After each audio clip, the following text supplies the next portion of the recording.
Here's a project. Now you need a hot tub cover lift, right? Well, good freaking luck unless you got 300 bucks or maybe a really nice looking 2x6 with rounded edges. Check that out.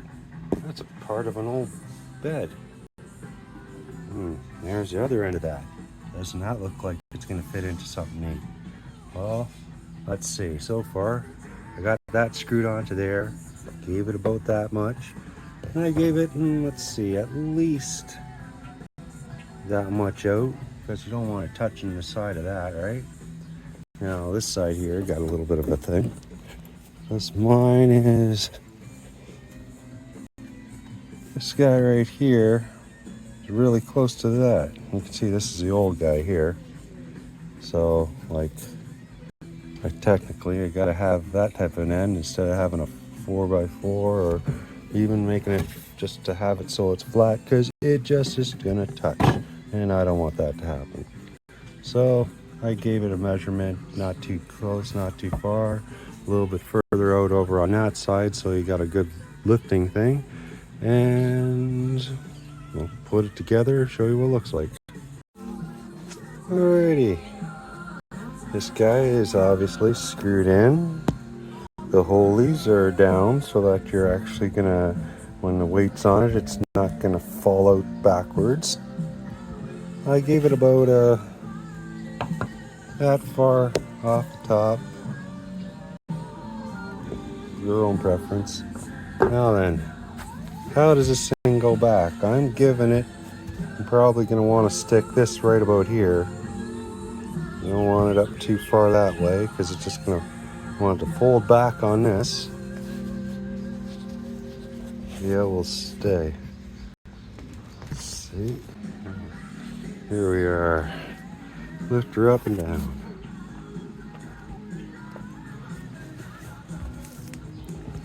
Alrighty. Yeah, this fits in there nice.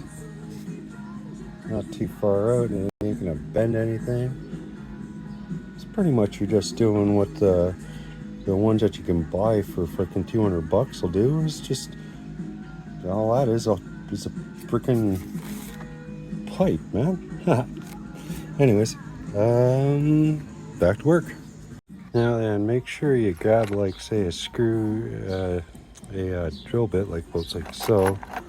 I made a little, it's pretty much the same size as that thing here.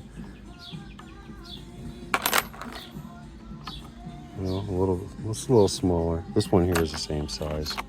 Anyways, that'll avoid completely effing it up and having a crack like that.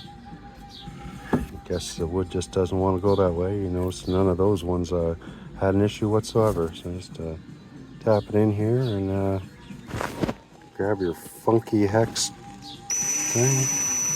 Now then, I still haven't found any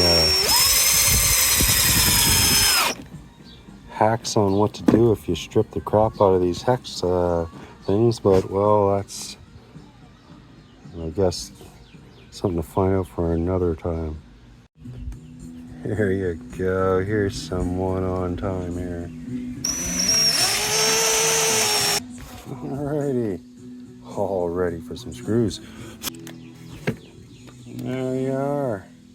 Don't bury them. Leave them like that, and you're good. Alrighty. Notice I had to drill a couple holes here. You just pretty much stick it on the side, line them up. I flushed it with that.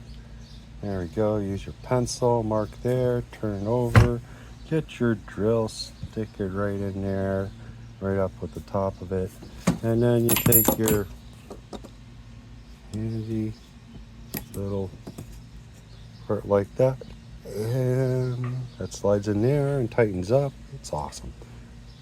Anyways, almost done. Oh, I almost forgot to show you. We got the good old hinge on the bottom. Here we have the finished tub opener here. Got hinges on the back. Back to over here. Now she's pretty close. but actually it's got some wheel room. Anyways, that's not going to affect anything. Here we go. Let's open her up.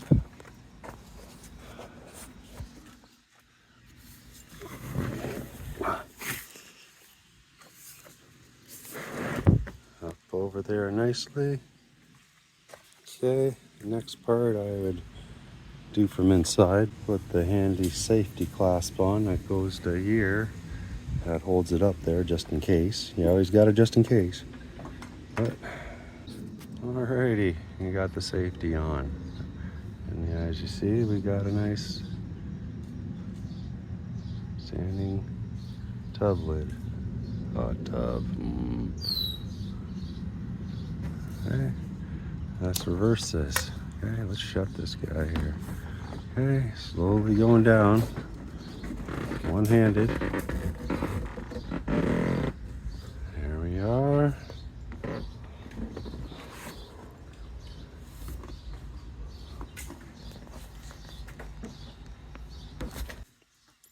And how easy was that? Once again, I'm going to go over what I pretty much did. You know, so check the top for pretty much this line there. And that's right where it's going to rest on. It's nice hinges. Right where, that's pretty much where those end up. And the other side, same way, along with the happy adjustable ends there that you use the Allen key to tighten up. And there you go. A little cheaper than $400.